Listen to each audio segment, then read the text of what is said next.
1924లో ప్రచురితమైన A passage to ఇండియాని ఇంగ్లీష్లో వచ్చిన అత్యుత్తమమైన నవలల్లో ఒకటిగా ఇప్పటికీ పరిగణిస్తారు. భారత స్వాతంత్ర సంగ్రామం జరుగుతున్న కాలం నాటి కథ. కానీ ఇందులో చరిత్ర లేదు. జాతుల మధ్య విరోధాన్ని ఓ సంఘర్షణ నేపథ్యంలో రచయిత చక్కగా ఆవిష్కరించాడు. ఒకవైపు ఆంగ్లేయులు, మరొకవైపు భారతీయులు, మళ్ళీ భారతీయుల్లో వివిధ మతాల వాళ్ళు, కులాల వాళ్ళు పాత్రలుగా అద్భుతమైన విశ్లేషణ చేశాడు. పాత్రల మానసిక విశ్లేషణ దృక్కోణం అబ్బురపరుస్తాయి. కథ చంద్రపూర్ అనే ప్రాంతంలో జరుగుతుంది. బీహార్లో పాట్నా దగ్గర ఉన్న బంకీపూర్ అనే ప్రాంతాన్ని ఆధారంగా చేసుకుని రచయిత ఎడ్వర్డ్ మోర్గాన్ ఫోస్టర్ సృష్టించిన చిన్న పట్టణం ఇది. చంద్రపూర్ గంగానది ఒడ్డున ఉంటుంది.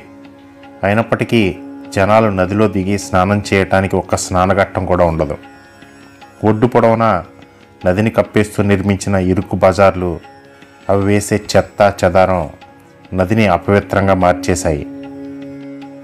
చంద్రపూర్లో విశాలమైన రోడ్లు లేవు, అందమైన దేవాలయాలు లేవు, చూడవలసిన ప్రదేశాలని చెప్పుకోవటానికి ఏమీ లేవు. ఊరికి సమీపంలోని మరాబార్ గుహలు తప్ప. అవి కూడా అందమైనవి ఏమీ కాదు. బరాబర్ గుహలకి రచయిత ఇచ్చిన పేరు మరాబార్ అని అంటారు. ఊరి బజార్లలో, భారతీయుల ఇళ్లలో సౌందర్యం అనేది వెతికినా కనబడదు. కానీ నదికి సమాంతరంగా వేసిన రైల్వే లైన్కి అవతల కొంచెం ఎత్తు మీద ఉన్న ఆంగ్లేయుల నివాస ప్రాంతం, సివిల్ స్టేషన్ తీర్చిదిద్దినట్టు ఉన్న వీధులతో, అందమైన భవనాలతో గొప్పగా ఉంటుంది. ఒకే ఊరిలో ఉన్న రెండు భిన్న ప్రపంచాలవి. పరిపాలించే జాతికి చెందిన ఆంగ్లేయులకి, పరిపాలించబడుతున్న భారతీయులకి మధ్య స్నేహం సాధ్యమేనా అనే అంశం నవల ప్రారంభంలోనే చర్చకు వస్తుంది. ఇంగ్లాండ్లో అయితే సాధ్యమే కానీ భారతదేశంలో మాత్రం కాదని హమీదుల్లా అనే పాత్ర చేత రచయిత చెప్పిస్తాడు. క్లుప్తంగా చెప్పాలంటే నవల యొక్క కథాంశం ఇదే. ఇక నవలలో తక్కువ సంఖ్యలోనే పాత్రలు ఉంటాయి. అవి ఏమిటో చూద్దాం. కథానాయకుడు డాక్టర్ అజీజ్, ఒక ముస్లిం ఫిజీషియన్. చంద్రపూర్ మెజిస్ట్రేట్ రోనీ హీస్లాప్ అనే వ్యక్తి తన తల్లి మిసెస్ మూర్ని ఇంగ్లాండ్ నుంచి తన కోసం కాబోయే భార్యను తీసుకురమ్మని కోరడంతో అడెలా క్వెస్టెడ్ అనే అమ్మాయిని వెంట పెట్టుకొని మిసెస్ మూర్ భారతదేశానికి వస్తుంది. వీళ్ళు కాక నవలలో ఇంకా ముఖ్యమైన కొంతమంది ఎవరో చూద్దాం. Cyril Fielding, government headmaster, doctor అజీజ్కి కథాక్రమంలో స్నేహితుడవుతాడు. Chandrapore city collector Mr Turton, అతని భార్య Mrs Turton, British superintendent of police Mr McBryde, major Callendar అనే హెడ్ డాక్టర్, ఈయన అజీజ్ పై అధికారి, నారాయణ్ గాడ్బోలే ఒక బ్రాహ్మణ ప్రొఫెసర్, అమృతరావు, మొహమ్మద్ అలీలు ఇండియన్ లాయర్లు.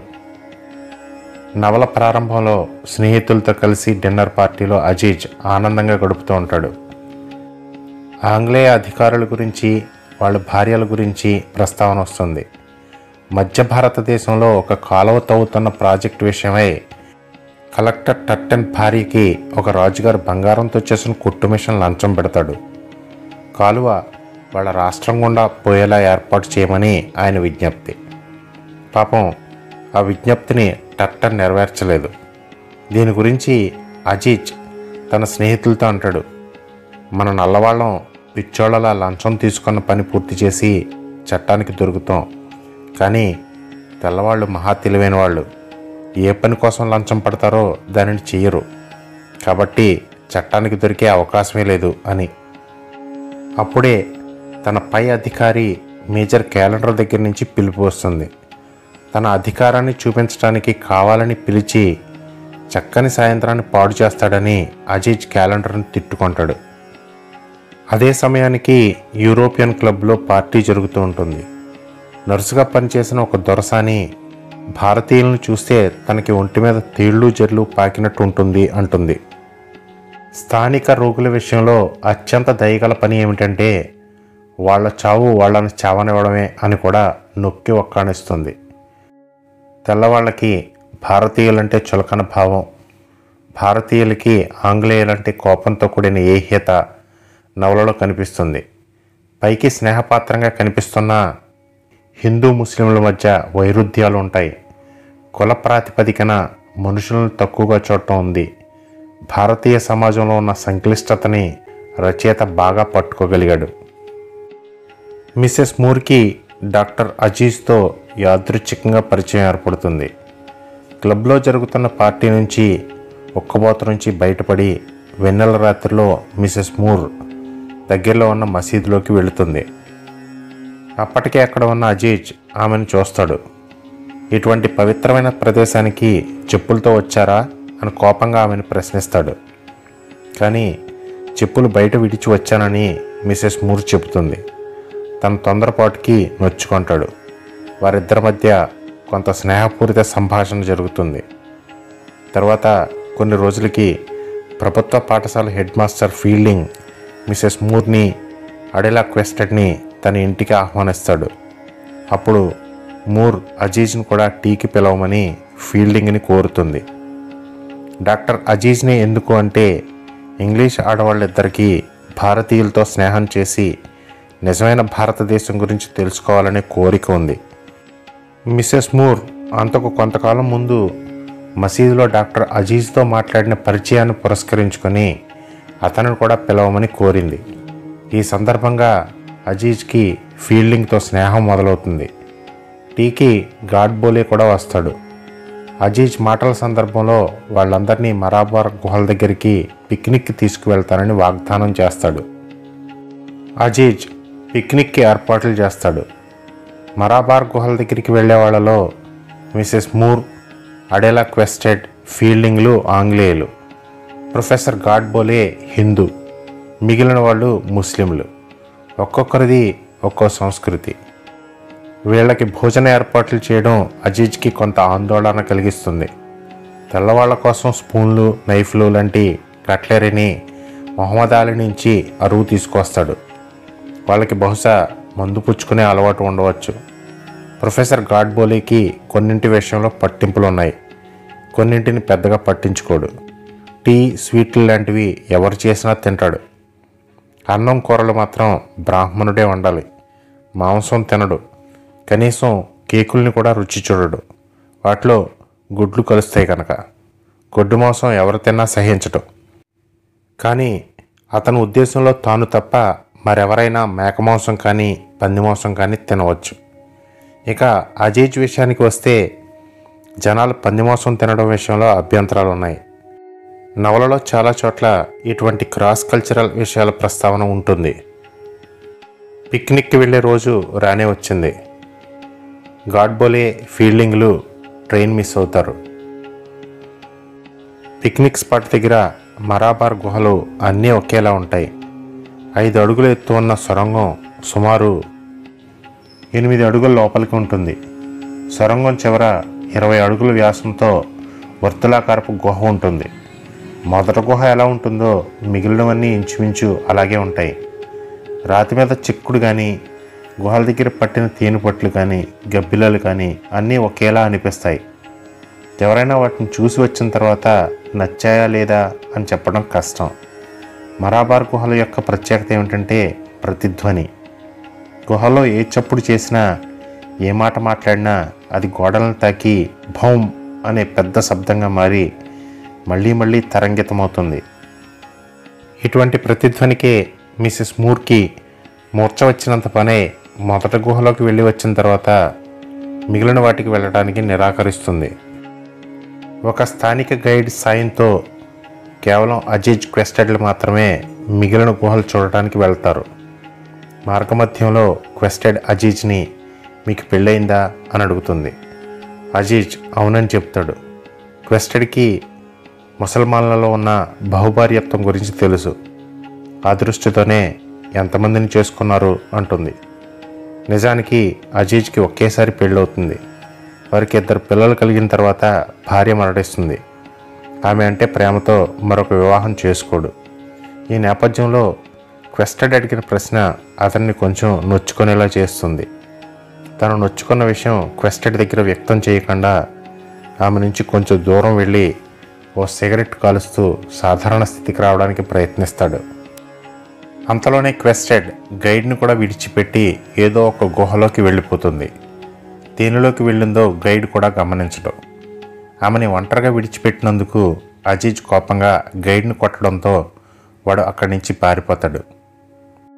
అజీజ్ ఆమెను పిలుస్తూ ఎన్ని గుహలు వెతికినా ఉపయోగం ఉండదు. ఇంతలో కొండ దిగున మోటార్ కార్ శబ్దం వినిపిస్తుంది. క్వెస్టెడ్ కారులో వెళ్ళిపోవడం అతను కొండపై నుంచి గమనిస్తాడు. పిక్నిక్ నుంచి మిగిలిన వాళ్ళందరూ రైల్లో చంద్రపూర్కి తిరిగి రావడంతో క్వెస్టెడ్ పైన అత్యాచార ప్రయత్నం చేశాడనే అభియోగంతో అజీజ్ని పోలీసులు అరెస్ట్ చేస్తారు. అజీజ్ తప్పు చేసి ఉండడని ఫీల్డింగ్ బలంగా నమ్ముతాడు.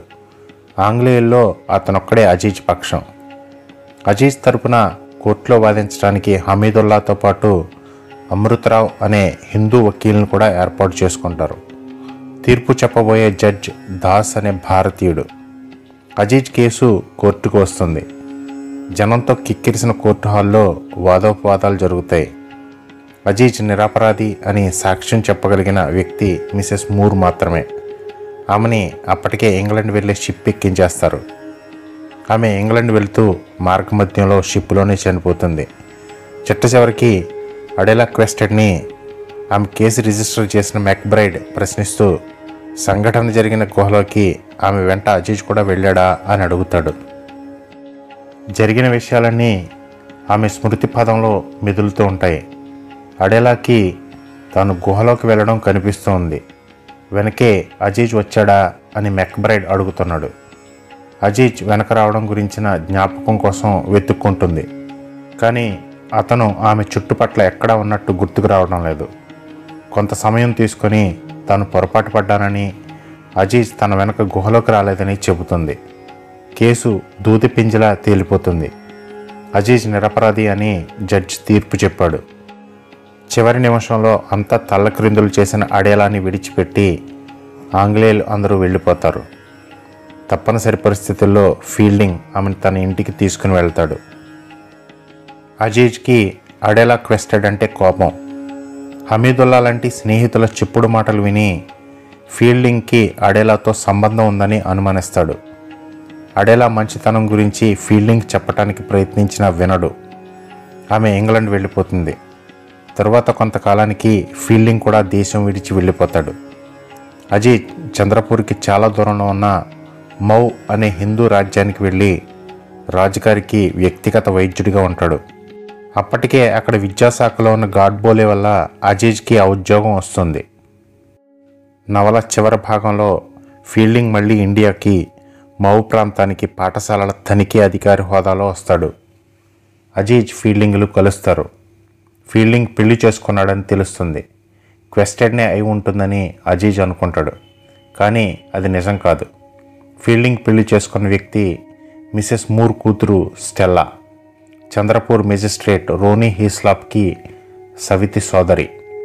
అజీజ్ సంతోషిస్తాడు. మిత్రుల మధ్య అపోహలు అన్నీ తొలగిపోయాయి. ఇప్పుడు మనం మళ్ళీ స్నేహితులుగా ఉండొచ్చు కదా అని ఫీల్డింగ్ అజీజ్ని అడుగుతాడు.